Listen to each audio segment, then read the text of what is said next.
মহান বিজয় দিবস 2025 উপলক্ষে ঢাকা ডেমরা বামুল বালুরমাঠ এলাকায় অবস্থিত দারুল জান্নাত মডেল মাদ্রাসার উদ্যোগে বিজয় র্যালি, আলোচনা সভা ও মনোজ্ঞ সাংস্কৃতিক অনুষ্ঠানে আয়োজন করা হয়।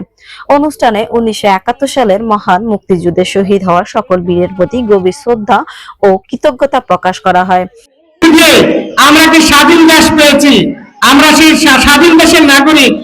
সেই দিবসটিকে স্মরণীয় এবং বরণীয় এবং যারা এই যুদ্ধে জীবন দিয়েছে তাদের রুহের আত্মার মাগফিরাত কামনা করা, তাদের জন্য দোয়া করা। অনুষ্ঠান স্থলে জাতীয় পতাকা, মুক্তিযুদ্ধের চেতনা সম্মানিত ব্যানার, বেলুন দিয়ে সাজানো হয় পুরো মিলনায়তন। ব্যানারে ফুটে ওঠে মুক্তিযোদ্ধাদের বীরত্ব গাথা এবং বিজয়ের চেতনা। আলোচনা সভায় বক্তারা মহান মুক্তিযুদ্ধের ইতিহাস, স্বাধীনতা, তাৎপর্য ও তরুণ প্রজন্মের করণীয় বিষয়ে গুরুত্বপূর্ণ বক্তব্য রাখেন। বক্তারা বলেন, মুক্তিযুদ্ধের চেতনা দেশ গঠনে শিক্ষার্থীদের আদর্শ নাগরিক হিসেবে গড়ে উঠতে হবে। পরে শিক্ষার্থীদের অংশগ্রহণে দেশাত্মবোধক গান, কবিতা, আবৃত্তি, সাংস্কৃতিক পরিবেশনা অনুষ্ঠিত হয়, যা উপস্থিত দর্শকদের মাঝে ব্যাপক সাড়া ফেলে।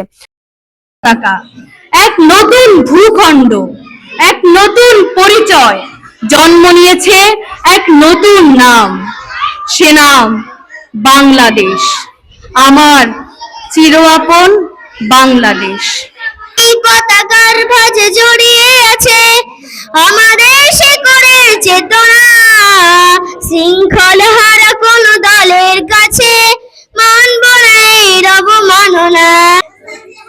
আলহামদুলিল্লাহি রাব্বিল আলামিন, আর-রাহমানির রাহিম, মালিকি ইয়াউমিদ্দিন। তাই নূরের ফেরেশতা করে আদমকে সিজদা।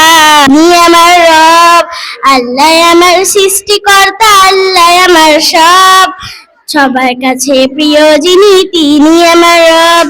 দুনিয়ার